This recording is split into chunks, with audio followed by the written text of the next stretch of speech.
अब इसमें प्याज के पत्ते डाल देते हैं। लेकिन जैसे ही पहाड़ों में बारिश हुई, बर्फबारी हुई, तो ये माल्टे ना और भी ज़्यादा रसीले होने लग गए। तो अब इन खूबसूरत पहाड़ों के बीच में स्वादिष्ट से लंच का आनंद लेते हैं। आजकल भालू अपनी शीत निद्रा पूरी कर रहा होगा, तो आजकल हम इसी रास्ते से जा रहे हैं भाई। ये बोल रहे हैं कि जो सुकून इस घर में है ना, वो कहीं भी नहीं है। लेकिन इस साल पता नहीं क्या हो गया, न तो हमने नींबू का अचार बनाया और न ही माल्टे का जूस बनाया अभी तक। प्रणाम आप सभी को, मैं प्रीति आप सभी का स्वागत करती हूँ देवभूमि उत्तराखंड के इन खूबसूरत पहाड़ों से। अभी टाइम करीब 12 बज चुके हैं और आज के ब्लॉग की शुरुआत भी हो गई है। बाकी आज इन पहाड़ों का मौसम देखिए, बड़ा सुहावना सा हो रखा है। अच्छी सी तेज़ धूप खिली हुई है और धूप के साथ साथ ना बिल्कुल ठंडी ठंडी सी हवाएं भी महसूस हो रही हैं। बाकी कल की बर्फ़बारी के कारण देखिए भाई, ठीक सामने वाले पहाड़ बहुत ही गजब के चमक रहे हैं, बिल्कुल चांदी से। और अभी वहाँ से खूब सारे बादल भी छाने लग गए हैं। बाकी इस वाले पहाड़ पे तो बहुत ही भयंकर बर्फ़बारी हो रखी है। इस बर्फ़ को पिघलने में काफ़ी ज़्यादा टाइम लगेगा। वैसे तो कल यहाँ तक बर्फ़बारी हो रखी थी, लेकिन अच्छी सी तेज़ धूप खिली और उसके बाद यहाँ की माड़ा मोहल्ले की भी पूरी बर्फ़ पिघल गई। अब 1-2 दिन में फिर से बर्फ़बारी वाला मौसम दिखा तो रहा है। देखते हैं, बर्फ़बारी होगी तो अच्छी बात है। अब देखते हैं, फिर से बारिश और बर्फ़बारी होगी तो आसपास खेत भी बिल्कुल हरे भरे से हो जाएंगे। और कल तो ठीक सामने वाली पहाड़ी पे भी शाम के टाइम पे भी बर्फ़बारी हो रही थी। उनमें भी देखिए काफ़ी सारी बर्फ़ पड़ी हुई है भाई, बहुत ही गजब की चमक रही हैं सारी पहाड़ियाँ।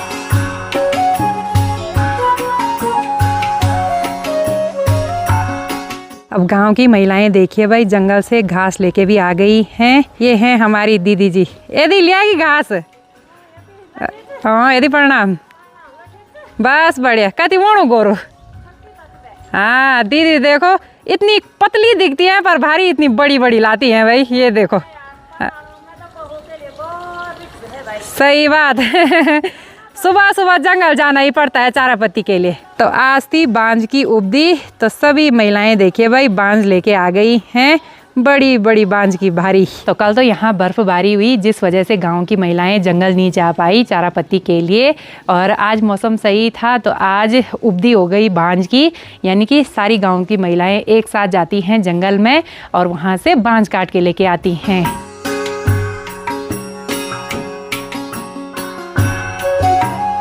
तो अभी मैं और हस्बैंड जी यहाँ पुराने वाले घर पे आ गए हैं। और जब तक इस वाले घर पे ना आओ ना, अजीब सा लगता है नहीं। वैसे तो सुबह हस्बैंड जी हमेशा आते हैं दिया बाती करने के लिए। बाकी ये बोल रहे हैं कि जो सुकून इस घर में है ना, वो कहीं भी नहीं है। मतलब बढ़िया सा है, यहाँ पे बैठ के ना मन को बहुत शांति मिलती है, सुकून मिलता है बहुत ज़्यादा। और पुराने वाले घर के आगे से खूब सारे माल्टे और नींबू के पेड़ हैं, तो इनसे कुछ माल्टे और नींबू निकाल देते हैं।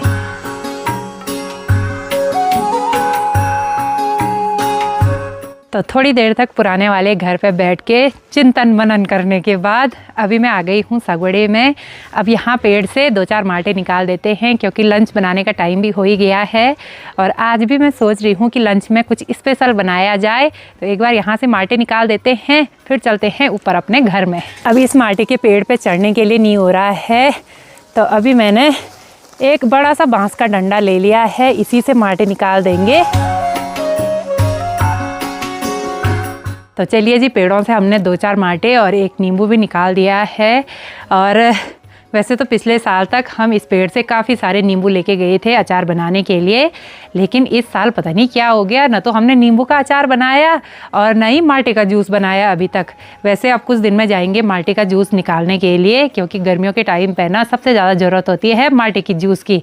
जब यहाँ थोड़ी बहुत गर्मियाँ पड़ जाती हैं, वैसे तो उतनी गर्मी नहीं होती है, लेकिन जब हम खेतों में काम करते हैं ना गुड़ाई का, तो उस टाइम पर अपने साथ जूस लेके भी जाते हैं, वो भी माल्टे का। और माल्टे भी वैसे सर्दियों के टाइम पे होते हैं, अगर ये गर्मी के टाइम पे हो जाते ना तो उसकी तो फिर बात ही अलग थी। तो जब भी मैं कोई खान पान वाली वीडियो बनाती हूँ तो अपने लकड़ी वाले चूल्हे पे ही बनाती हूँ, क्योंकि लकड़ी वाले चूल्हे में गजब का टेस्ट आता है खाने में।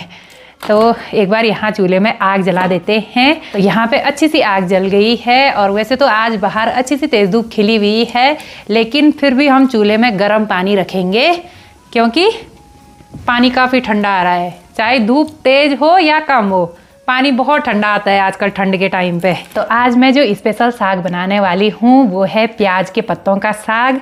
यहाँ पे मैंने एक परात में खूब सारे प्याज के पत्ते रख दिए हैं।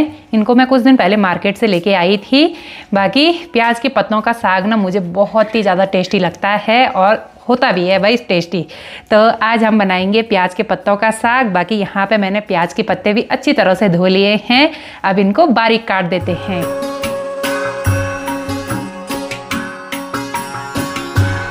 तो अभी यहाँ पे चूल्हे की सारी झोल देखिए भाई, पीछे की साइड जा रही है। यहाँ पे चूल्हा उस हिसाब से बना हुआ है। अगर हम आगे की साइड कोई बर्तन रखेंगे ना तो पीछे की साइड भी झोल जाती रहेगी और पानी आराम से गर्म होता रहेगा।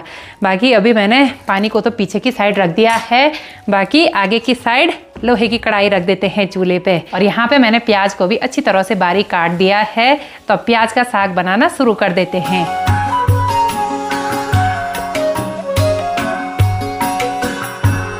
तो तेल भी यहाँ पे अच्छी तरह से गर्म हो चुका है और तेल में मिर्च भूनने के बाद अब इसमें सरसों के दाने डाल देते हैं।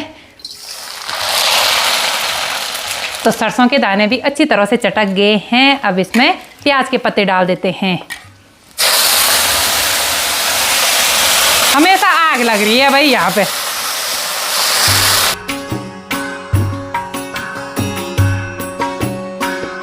वैसे तो प्याज का साग बनाना बहुत ही आसान होता है और प्याज के जो पत्ते हैं ना वो तो मार्केट में भी मिल जाते हैं। पहले तो हम घर का खूब प्याज खाते थे भाई। जब मैं मायके में थी उस टाइम पे तो हम प्याज की खेती भी काफ़ी ज़्यादा करते थे। प्याज काफ़ी अच्छा हो जाता था। लेकिन अब बंदरों का इतना ज़्यादा आतंक है ना कि मम्मी लोगों ने प्याज लगाना ही बंद कर दिया। और यहाँ पे जो साग है इसको बनाना काफ़ी आसान है। अगर आपको स्वाद चाहिए ना तो आप सिर्फ तेल के साथ सरसों के दाने डालना और सीधे ये प्याज के पत्ते डालना। अब हम इनको काफ़ी देर तक कड़छी से ऐसे घुमाते रहेंगे। तो अभी मैंने इसमें पानी भी नहीं डाला, लेकिन अपने आप ही देखिए भाई इसमें काफ़ी सारा पानी आ गया है। तो काफ़ी देर तक प्याज के पत्तों को अच्छी तरह से घुमाने के बाद अब इसमें थोड़ा बहुत पानी डाल देते हैं और फिर इसके ऊपर से हम ढक्कन रख देंगे। तो जब तक यहाँ पे प्याज के पत्ते अच्छी तरह से बॉईल होते हैं तब तक मैं बेसन का घोल बना देती हूँ, क्योंकि प्याज के साग को गाढ़ा करने के लिए ना उसमें बेसन डाला जाता है। और आज मैं चक्की वाले मसालों का यूज़ करूँगी।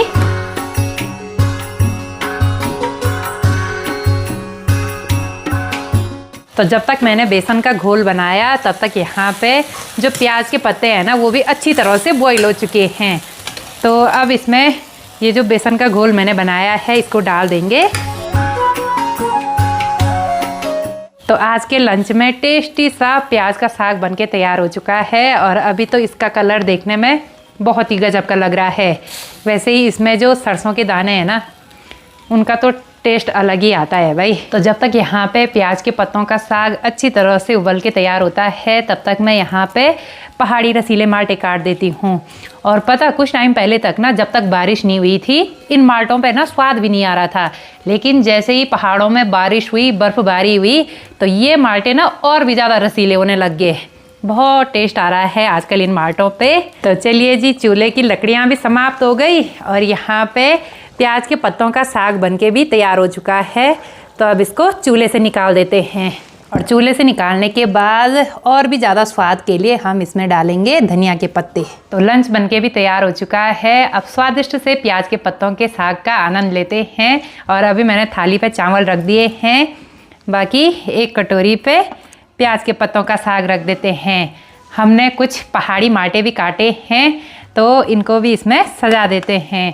और घर का पिसा हुआ नमक वो भी सिलवट्टे में, तो इसको भी इसमें रख देते हैं। और भुनी हुई मिर्च तो हमने इसमें रख दी है। बाकी थोड़ा सा घी भी रख देते हैं। तो यहाँ पे स्पेशल लंच थाली बनके तैयार हो चुकी है। तो अब इन खूबसूरत पहाड़ों के बीच में स्वादिष्ट से लंच का आनंद लेते हैं। और अभी ना धूप बादलों के पीछे छुप गई है और जैसे ही धूप बादलों के पीछे जाती है ना तो बिल्कुल ठंडी ठंडी सी हवाएं महसूस होती हैं भाई। तो अब लंच कर लेते हैं। तो यहाँ पे दोनों मामा भांजा भी लंच का आनंद लेने लग गए हैं। कैसा हो रहा भाई? बढ़िया। हाँ, और सुधांशु के लिए भी खाना बना के रखा हुआ था मैंने। वैसे ये अपना काम निपटाने के लिए जा रखा था फाटा मार्केट। हो गया काम पूरा? ठीक है, चलो बढ़िया। अब स्वादिष्ट से लंच का आनंद लो भाई। ये दोनों तो यहाँ अंदर पे बैठ के खाना खाएंगे, मैं तो चलती हूँ भाई बाहर धूप पे, अंदर बहुत ठंडा हो रहा है वैसे भी। अभी शाम के करीब 4 बज चुके हैं और यहाँ की माणा मोहल्ले से भी सनसेट हो गया है। बाकी जैसे ही सनसेट होता है ना तो बिल्कुल ठंडी ठंडी सी हवाएं महसूस होती हैं। और शाम के टाइम पे अभी हमारी भी तैयारी हो गई है सोनप्रयाग मार्केट की ओर जाने की।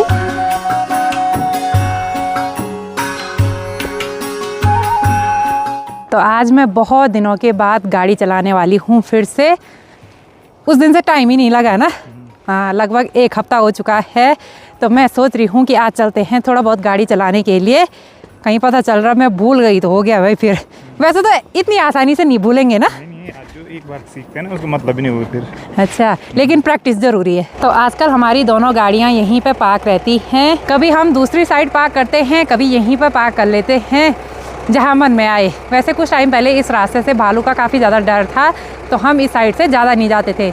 आजकल भालू अपनी शीत निद्रा पूरी कर रहा होगा तो आजकल हम इसी रास्ते से जा रहे हैं भाई।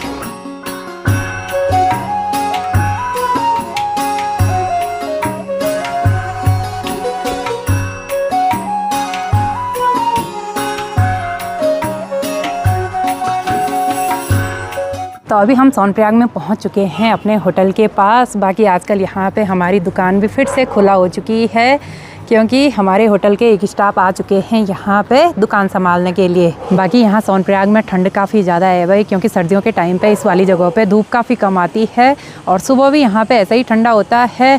शाम को तो फिर सनसेट होने के बाद ठंडा होता ही है, सुबह शाम काफ़ी ज़्यादा ठंडा है भाई।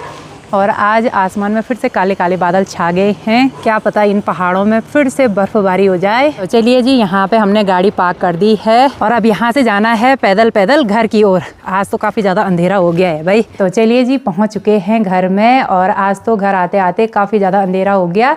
नीचे वाले रास्ते में ना घर आते हुए डर भी लग रहा था। तो अब घर में आ गए हैं तो करते हैं डिनर बनाने की तैयारी। तो चलिए फ्रेंड्स, आज की इस वीडियो को यहीं पर क्लोज़ करते हैं। उम्मीद है आपको वीडियो पसंद आई होगी। अगर वीडियो पसंद आई तो इसको लाइक कीजिए, कमेंट कीजिए और अपने दोस्तों के साथ शेयर कीजिए। मैं आपसे मिलती हूँ अगली नई वीडियो में, तब तक के लिए जय देवभूमि उत्तराखंड।